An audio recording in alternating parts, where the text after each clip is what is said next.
What it do, my G's? It's Glad Game, and I'm here to talk about Biomutant. Now, my voice sounding a little bit weird. It's because I'm sick, so don't even mind that.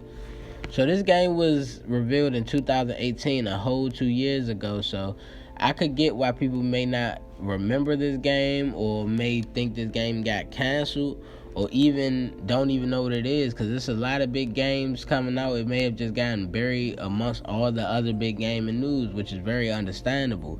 But in this video, I want to talk about why I'm excited for it and why you should be excited for it and why maybe you should keep this game in mind moving forward.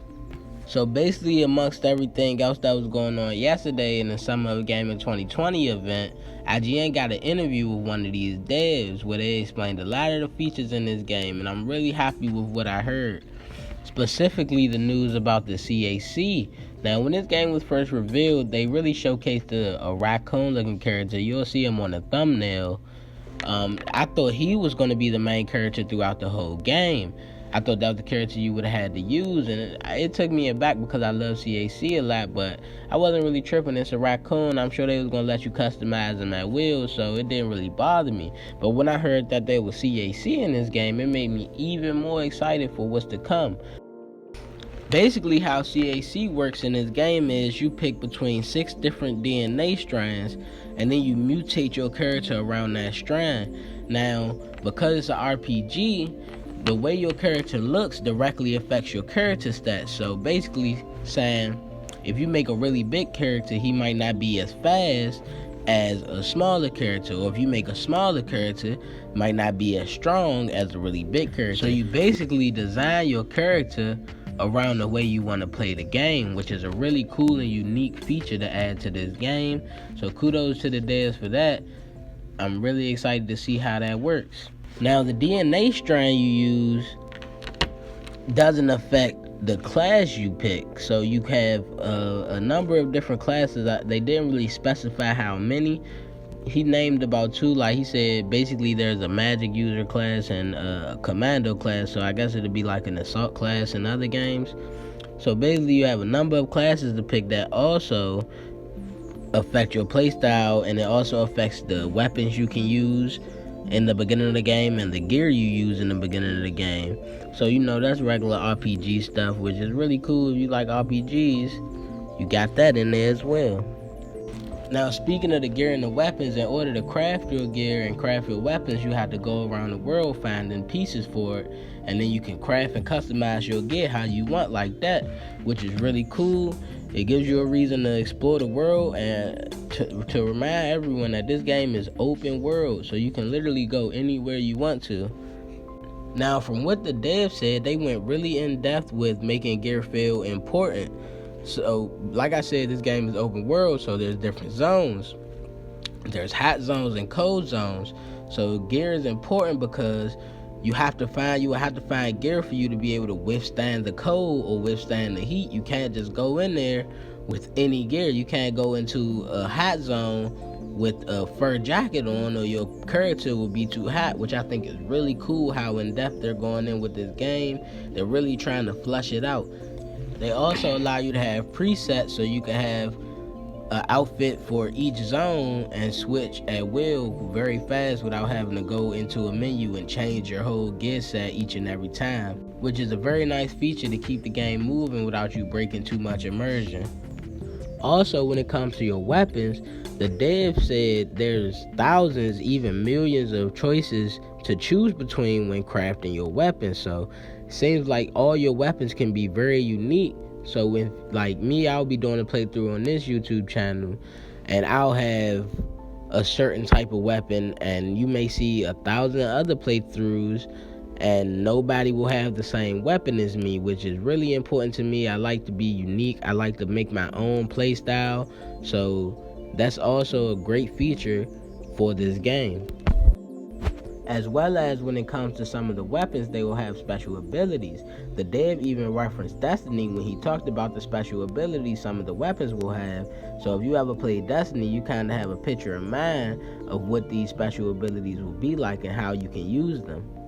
So looting is very important in this game to find rare items and rare gear sets so you could get some of these special abilities. So if you're not really into looting, in games, then this may not be for you. But if you don't mind looting and scavenging the world for gear, then this would be a perfect fit, it seems like.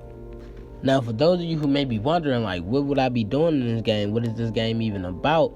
Well, basically, you're in a dying world. And in this dying world, there is a world tree in the middle of it that basically represents the status of the world that you're in. So I'm assuming if the world is in bad shape, the world tree will look like it's dying. But if the world is going good, the world tree will be growing and flourishing. So, and it's up to you to choose if you want to continue on the path of letting the world die, or if you want to save the world. And that freedom of choice is very important to me. It's very cool, and I'm very happy that the devs added that, because in CAC games, I don't think that it should be linear, because it's your own character. You want to play through your own story, and you want to have that freedom of choice. So it could be like, I made this choice with my character, and nobody else made me make this decision. I wasn't forced into this decision. So that's really cool for them to add in this game. I'm even surprised that they added in this game.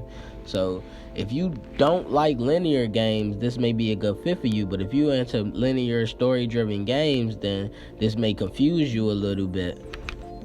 They even went as far as to making your decisions even matter in game. So there's 4 paths you have to take, and at the end of each path, there's a boss. And after you beat said boss, depending on the decisions you made earlier in game, that determines what happens to the world next.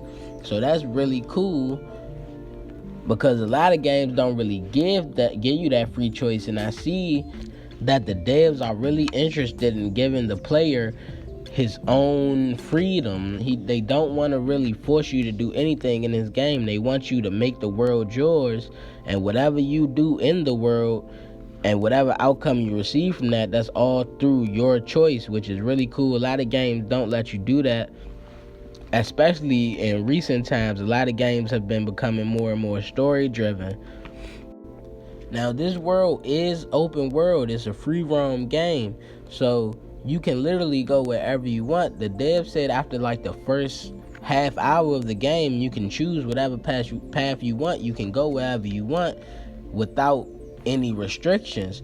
So I find that really cool, because I hate games that restrict you off to certain zones until you do this or until you do that. If you want to go out and explore, you should be able to go out and explore. And if you run into an enemy that's stronger than you and you get clapped, hey, that's your choice. You shouldn't have went out too far, but at least I had a choice on if I wanted to do that or not. And I'm really happy that that's how that is, because I hate when the game sold to me as free roam, but when I want to go free roam, there's an invisible barrier blocking me from doing something because I didn't complete a certain mission, or because I didn't level up to a certain level yet.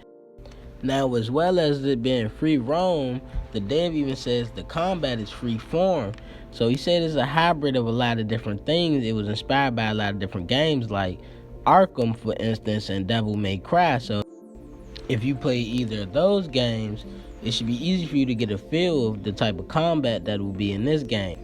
Also, if you played any Monster Hunter games, you should have a feel of what kind of combat that will be in this game. So basically, this game is a hybrid of a lot of different combat systems, which all seem really cool. So I can't wait to see how flowing this combat system really is.